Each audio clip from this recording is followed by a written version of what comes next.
Tonight I have a message for you. Testing a new angle. I have a new ring light and it's a little higher. It's not as close as the other one. The other one did not quite make the move from the last time I did dog sitting. So I'm still kind of using it, but it's busted up. It by no way, shape, or form can it withstand the weight of a phone. So bear with me. This is my first time testing out this angle. Hopefully it goes well. So far, I'm liking it. I'm liking it. We'll see. Hopefully you can hear me well though. But anyway, tonight I have a message for you because we have a full moon tomorrow, a full pink moon in Libra. And that's cool because that highlights and lights up your whole seventh house of relationships. And of course, Libra is ruled by Venus. And right now we have Venus in Taurus, which is also ruled by Venus. So we're going to get into that. We're going to get into the energy of um, what's happening with this full moon. I also want to touch a little bit about on April. I'll probably do a whole separate message for the month of April because April is lit, y'all. April is lit. We have like an 8 planet stellium in the month of April with no retrogrades. So that in itself is pretty cool. So I'll probably do another, I'm going to stay tuned for another message for that. But tonight I really want to highlight the full moon happening tomorrow. By the time this posts, it'll already be the full moon. So but we'll still be in the energy of the full moon. You know, we're in that energy a few days prior and a few days after. But either way, my messages are timeless. So whenever this finds you, I'm already setting the intention and sending it out there that it reaches who it's meant to reach. So this lunation is really going to highlight those areas in your life. A very grounded, loving, good energy. However, like all things, you know, with anything good, there's also bad. This lunation is all about balance and reciprocity. When you think of Libra, I think of justice in the tarot. And if you imagine the image of justice in the tarot, it has the scales, and Libra, of course, is represented by the scales. So this lunation is going to really emphasize where there's imbalances within your relationships, and it's going to highlight and have you look at where is there an imbalance as far as reciprocation. That could be emotionally, energetically. Everything is energy, right? So it's really going to highlight where those imbalances are, and it's going to ask you to really look to see, are you in it, are you in it, or are you accepting breadcrumbs. So think of the Six of Pentacles, which could be a card of balance and reciprocity, or also breadcrumbing. Where have you been fooling yourself within a relationship and allowing or accepting things that are no longer emotionally fulfilling for you? Again, these are some of the shadow aspects that could be highlighted and illuminated during this lunation. Also, where are you making yourself small in order to keep others comfortable?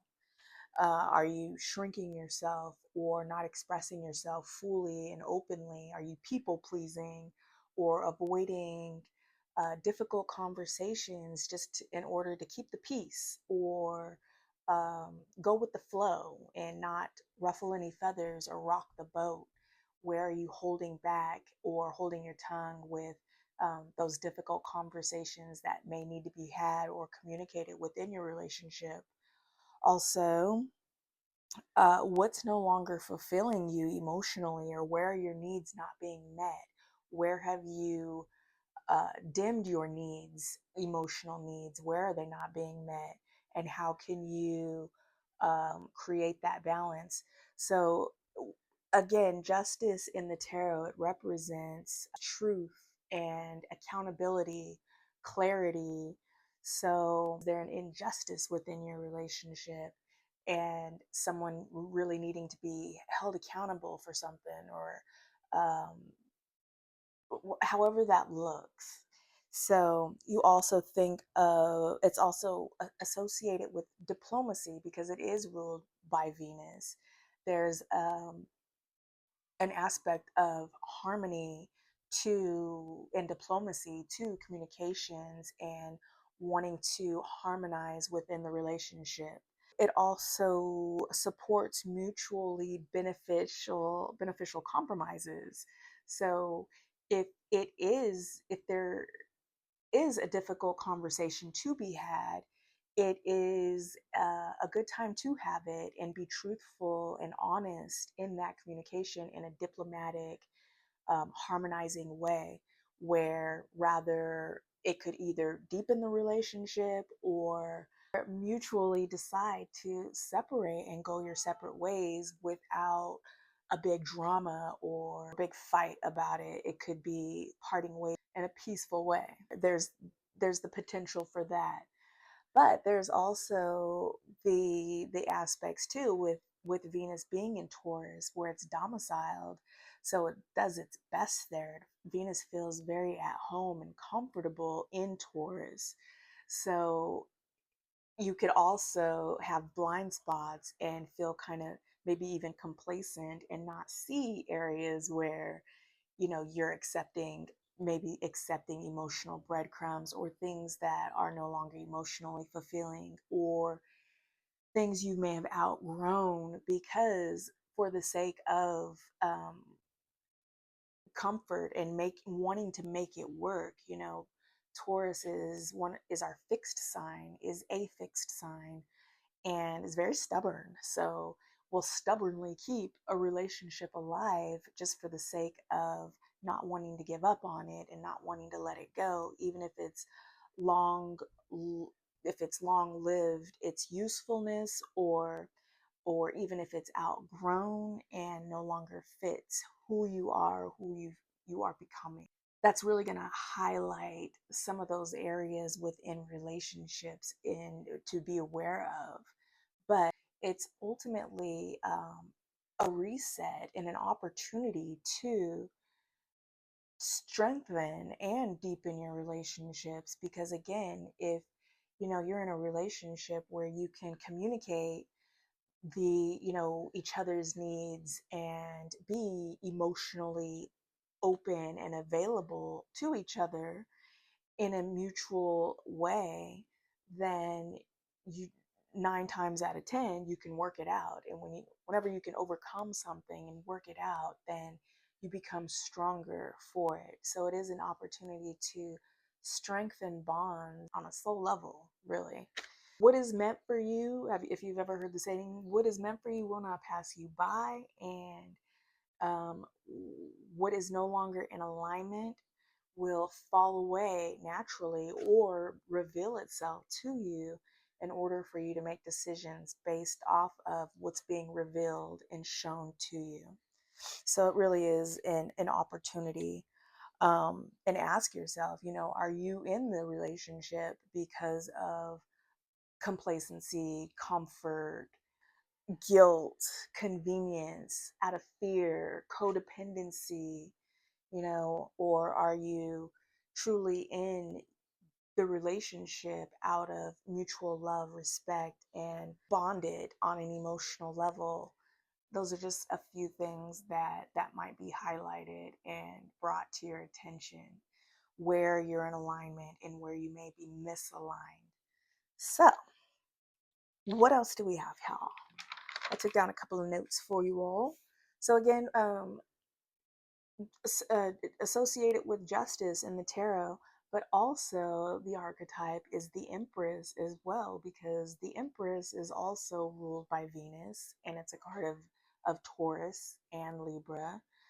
But the Empress, represents beauty. So getting into some of the more positive aspects of this lunation that could help strengthen your bonds and bring you closer together with your loved one. The Empress represents beauty, love, all things associated with Venus, harmony, but also creativity and fertility. It's a very nourishing and feminine energy. It's a receptive energy. So it's magnetic and receptive. So again, that brings in that relaxed, comfortable, homey element to it. With Taurus. It also has to do with money too, and magnetism and manifestation. So it is a good time to, manifest what you want in your relationship, talk about it, and co-create it and bring it into fruition. It's an earth sign. Well, Taurus is an earth sign. So it's an opportunity to ground something into reality and bring something physical into fruition. Something that I think the Ace of Pentacles in tarot type deal. All right, so this lunation promotes speaking with integrity and honesty. It's a good time to speak your truth with authenticity. This lunation is really going to, I mean, oh my gosh, y'all, excuse my chair. I got squeaky chair syndrome. I hope it's not too annoying or obnoxious. If y'all can see what I have going on over here, I may when I pull cards, I may put the camera down to see. We'll see. We'll see. But I have a stink bug over here trapped underneath a Tupperware because I'm terrified of it and I don't know what else to do with it. Apparently, you can't squash it, you can't spray it, you can't scare it, you can't move too fast or it'll make a stink. I have no idea what kind of stink. And I'm already terrified of anything that crawls to begin with. So, and I don't want my cat anywhere near it. I don't like foul smells. I don't know how foul it would get or how long it would stick around, but I'm terrified of the thing. So all I could do was cover it, and you don't even know how long that took for me to be able to do that. And there it will remain until my boyfriend can get a hold of it and safely remove it. So, but periodically I will see him moving and it'll catch me out the corner of my eye because the container is clear. So I could see him and boo how. Boo how, I don't like it. So anyway, if I get distracted periodically, it's because of this thing. I'm so scared. All right, so this lunation is going to affect mostly. Again, it's going to affect all of us, but it's going to really affect the cardinal signs. So Libra, Aries, and Cancer. Uh, I have an Aries moon, and this is any major placement. Like if you have Aries or cardinal sign placement, major placement like Sun, Moon, Rising, Venus, then your chances are you're going to feel this the most. And I wrote down a few notes of how you might feel it or where it might highlight, but also if you know your birth chart, Venus Libra rules the seventh house of partnerships on your birth chart. So look to see what planets or what sign is in your seventh house of partnerships, but also check to see your Libra placements to see how exactly this lunation, where within your relationships is going to affect you. So, for example, what do I have in the seventh house? For example, I have Taurus in the seventh house with Chiron. And Chiron, we know, is the wounded healer. So that's the wound you've come in with. That's a whole nother thing. So we'll get into that energy later. But as an example, my seventh house placement is Taurus, and I have Chiron in that placement. So there's a wound there around stability and things related to Taurus, like home, your comfort, things related to the physical. Your wound is ultimately, when you do work around that, that's ultimately your superpower, where, you know, when you're aware of something and you're able to do the inner work around it and let that be and integrate that and heal that, then that becomes your superpower, where you can help others in that regard and in that area. So it's also good to know your Chiron placement, so you can know what your superpower is, because your wounding is your superpower once you've transmuted it and alchemized it into something healed. So Libra, Aries, Cancer. I have an Aries moon, so it's this is going to affect me pretty hard too. And we're in Aries season, and my boyfriend has a Libra Venus in Libra, Venus in Libra, so it'll also affect him. We'll see how this goes. Just kidding. I'm hoping for the best. Hope for the best. I may edit this out. We'll see. Anyway, Libra. So the universe is putting you on trial, and it's holding up a big old mirror and asking you, where have you been wearing a mask and people pleasing? Are you willing to show up authentically, so as your authentic self, and let go of the masks? Aries, this is lighting up the seventh house of relationships and asking, how are you showing up, and are you being present? Are you coming in and out? And where's your focus? Is your focus on your relationship? Are you emotionally available? Are you treating love like your side project? Are you focused solely on the material and building? You know, what good is it if it's hollow and if it's nobody there to enjoy it with you? Cancer. And this is a relationship message, so take it if it resonates. Not everybody wants to be in a relationship, not everybody, but even if it's within yourself, ask yourself, how could you be more present? So if you're single, that's fine. Don't come for me in the comments. And if you do, I probably won't acknowledge you anyway. But if you're single and you're happily single, this may not be your message. And if it is, then maybe ask yourself, what is it within you that you want to cultivate within yourself? How can you be more present?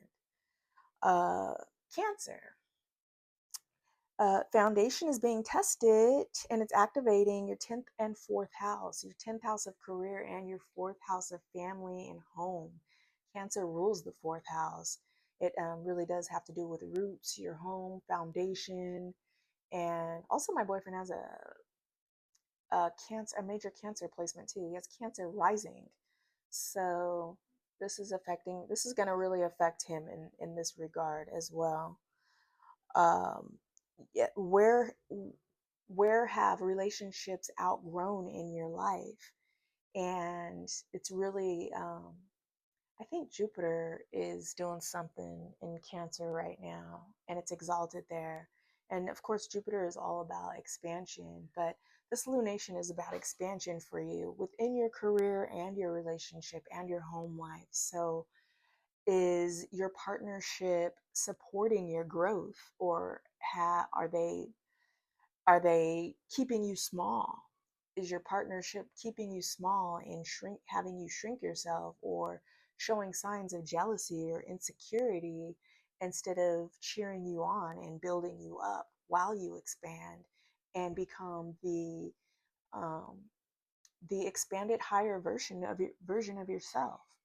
So it's really gonna, and are they sabotaging you? Are they sabotaging your evolution, or are they supporting it?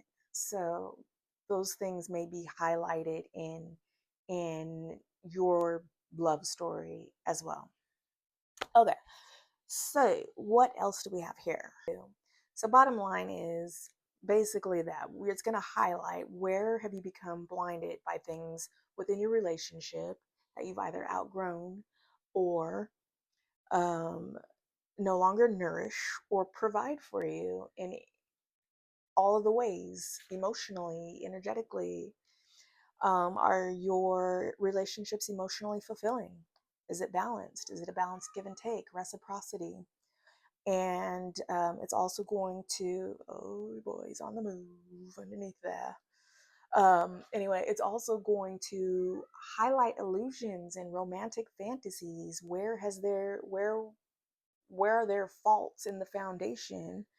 Illusions built on fragile foundations. So prepare yourselves for a very powerful lunation in regards to your relationships. Buckle up and enjoy the beauty and the pain, because ultimately, whatever does bubble up and arise, it's an opportunity to either strengthen or evolve from it and move on. So, which ultimately is for your evolution. Oh boy, I think he's getting ready to get his noisy toys out. I hope not. All right, so that is our energy for the full moon. I do want to pull a couple cards from you for you guys. I'm planning on going old school Rider Waite baby, because we're in Aries season, and this deck, of course, has the Fool on the cover. I don't have the cover, but I, whenever I picture traditional Rider Waite tarot, I always imagine the depiction of the Fool, which is Aries. And we are very much so knee deep in Aries season. And pretty soon we are going to have the biggest, largest planetary lineup, stellium, in April that we've never seen in history.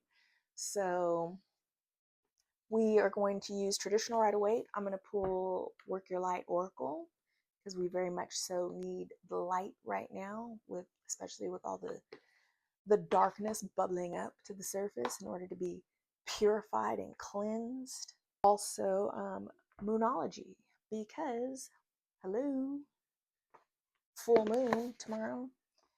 All right, so also, I saw a cardinal this morning, and if you don't know this, the spiritual symbolism for a cardinal, check out I have a video. I can't remember how far back, but I have a video that is a spirit message from a female cardinal. I can't remember if it's exactly called that, but I know it's close. But I hadn't seen a cardinal in a really long time, so the fact that I saw it this morning is a huge deal. Um, it's symbolic too, because and kind of romantic, because cardinals mate for life. So, and they're red, having to do with passion and the root chakra, and perfectly in alignment with this fiery Aries energy. And it just reminded me of hope and passion and renewal. It's a hopeful message. So just throwing that out there. I saw that cardinal today. All right, so let me close this up and get into the tarot. Let's see. All right, it's being cool. All right, I'm glad it's still daylight, but it's actually getting kind of late. But why am I telling you this? I don't care. Anyway, I'm gonna try to keep this quick anyway. All right, Spirit. Anyway, I already called in my guides. What love messages do we have for the collective today? What's coming in love for the collective? Or what do they need to alchemize or be aware of? Let's see. Let's see what comes out. No way. Justice just flew out, y'all. No flipping way. I said too, if justice comes out, I'm gonna flip. This is Libra, and again, balance, reciprocity, truth, accountability, justice. Where there are imbalances, justice is going to highlight where any imbalance is within your relationship, where things need to be calibrated, if you will. All right, let's see what else comes out. I got way too excited that came out. The Queen of Wands. So the Queen of Wands, this is a fiery energy. I associate it with Leo, but I believe it's also associated with Aries as well. The Queen of Wands is very magnetic and magical and confident. She's bold and fiery. She gets what she wants. What else? We have the Two of Cups at the bottom of the deck. This is love and soul bond, soul union. So the Queen of Wands is telling you to be your authentic self, be bold and expressive and creative and magical. Don't shrink yourself to fit, to people please. Be authentic, be real, be all you are. And either the love that is meant for you will attract itself to you, or it'll fall away in order for you to magnetize the soul bond that is for you, and who can appreciate your authentic self and not question your boundaries, not require you to shrink, but actually support you and encourage you to grow and expand and be your best self. Queen of Cups, this is very Cancerian, and it's water signs in general, but I think of Cancer for some reason with this one. Queen of Cups is very intuitive and open-hearted, nurturing, loving. I can't believe Justice came out. That is Libra right there. All right, so truth and accountability, honest conversations, restoring balance, being your authentic, magnetic self, and nurturing a soul bond, a soul connection within your relationship, genuine connections, open-hearted, and high vibrational too. Just holding something precious in that cup, worth keeping. That's another thing with the energy. It's going to the whole point is to highlight what's worth keeping and what's worth letting go of within the relationship. It may not be the person itself, but maybe aspects of the relationship. All right, so that's our tarot. Tarot. You ever hear when people say tarot? I do not like that. I do not like that vision. All right, so let's do Moonology.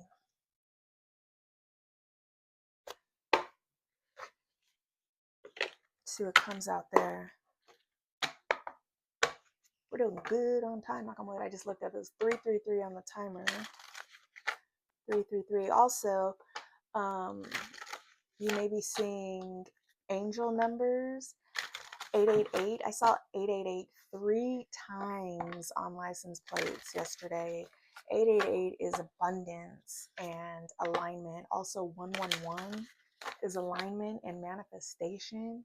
We are in a very powerful manifestation portal. It's a really good time to set your intentions and bring into fruition what you want to bring in. Again, that Empress energy is very receptive and creative and fertile. All right, what do we have for the collective? Ooh, this thing is just a moving. What message do we have? There we go. And no way. New moon in Libra. Okay, so tomorrow is a full moon, but new moon in Libra at the bottom of the deck. But what came out was new moon in Aquarius. Open up to change. New moon in Libra. Know you are loved. All right, so we're going to read those two. All right, New Moon in Aquarius came out first, so we'll do that one. Open up to change. Big changes are forecast, but you need to let events unfold with as little steering as possible from you. Sometimes you just need to take a bit of space from a person or a situation. If you know you've been too emotional about someone or something, this card offers you the chance to cool things down. Current circumstances is called for. Allow for things to develop. Try to think of your situation from a different angle. Manifesting focus. This card is an especially good sign for matters related to friends, networks, a wish coming true, science, tech, or online dating. Manifesting mindset. Be yourself. Independence doesn't have to mean loneliness. A group of people rather than one person may be the ones to help you. All right, cool. And Aquarius, Aquarius rules the 11th house. That's all about, community, the collective. And so, like it said, maybe you just need to connect with others in the community.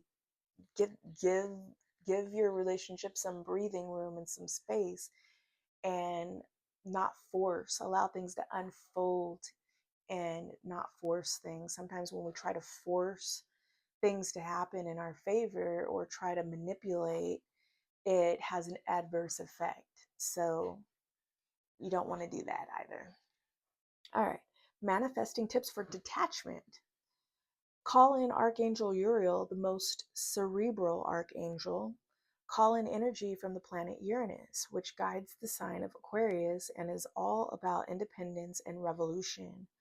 Light a candle, preferably silver, and ask Uriel for his help with viewing life compassionately but also dispassionately so that you can stay cool under any pressure. Your manifestation affirmation.